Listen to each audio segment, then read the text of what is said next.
Basically, with this method, you achieve a coffee that is more versatile without losing the good extraction and the strength.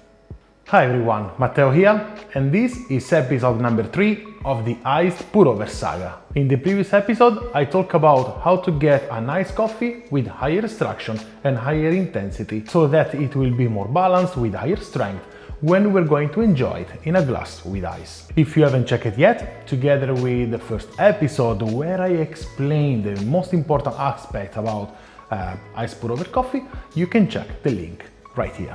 In this episode, we want to get stronger and colder. Many people like to drink their coffee on its own, in a glass with some ice cubes. But some people like to make their coffee as an ingredient for a coffee drink. So here we need a coffee that is stronger, less diluted, a bit colder, so that when we add other ingredients in the drink, the coffee still present, still the protagonist of the drink. To achieve this, I want to introduce a new actor in the Ice Pour-Over saga, the stainless steel ice ball. I will use this to help to cool down the coffee, avoiding excessive dilution. Now, I got this one that has a 5.5 centimeters diameter, but you don't have to get the same one. You can get also smaller ones, and doesn't have to be in this shape. You can get them in cubes. But what I suggest is to get the stainless steel ones and to get these stones, the whiskey stones, because the whiskey stones, they don't really work well when you want to cool down the coffee. The stainless steel ones, usually they have a cooling gel inside that helps to cool down the coffee better. In this video, I will not use just the ice ball to cool down the coffee. I will also use ice in the server. Now, in the recipes that I shared with you from the previous episodes, I was using 90 grams of ice in the server to cool down and also to dilute the coffee. Here, because I use a metal bowl to help to cool down the coffee, I will use less ice. I will put 60 grams of ice in the server. This will dilute the coffee less, and we will achieve a coffee with a higher strength and also cooler because the help of the metal ice ball. I will keep the same recipes to brew the coffee. 18 grams of coffee ground at 22 clicks with a Comandante hand grinder, and 210 grams of water at 90 degrees Celsius. And I will keep the same pouring pattern from the previous video. Now let's brew the coffee and let's see what we get.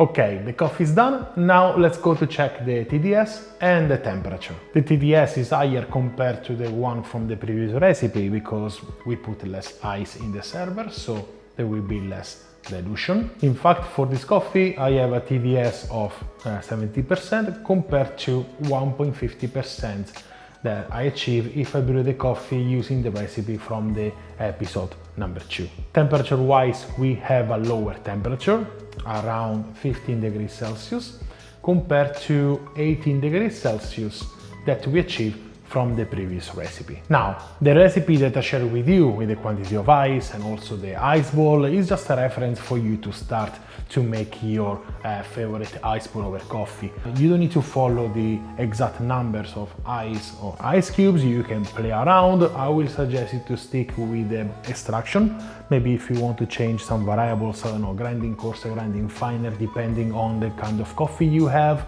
or adjust the dose.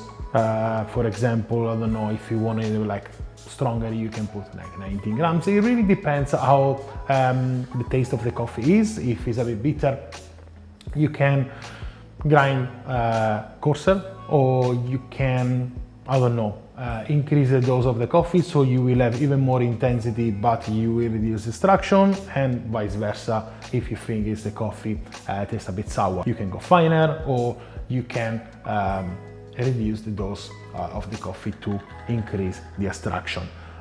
You can add more ice balls or cubes in the server, so you can get even like colder coffee, less than 15 degrees Celsius, as I said. Like I may experiment adding more balls, I achieve like 10 degrees, and that is a very good starting point for, you know, like when we want to add more ice or other ingredients in the coffee that is already cold, there is less dilution and it's more enjoyable with more intensity and more flavor in your mouth. If you want to achieve a coffee that is more intense with less dilution, you can reduce the ice quantity in the server. So you can put 50 grams or 40 grams, depends on what you want to achieve.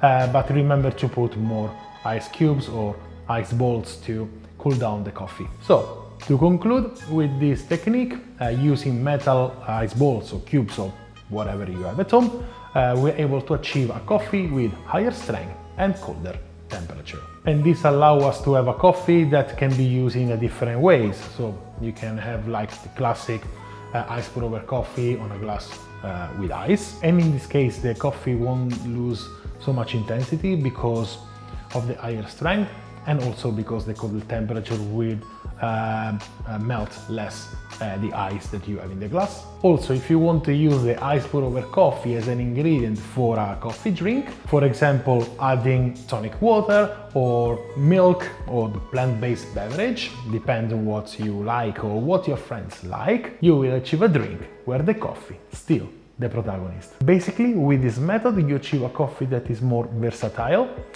without losing the good extraction and the strength. Now I want to hear from you. Do you already use ice balls or ice cubes to cool down your ice pour over coffee? Are you planning to get it? Were you already like thinking to get it even before watching this video? Let me know your thoughts by dropping a message in the comment section below. Thank you very much for watching. I hope to see you in my next videos.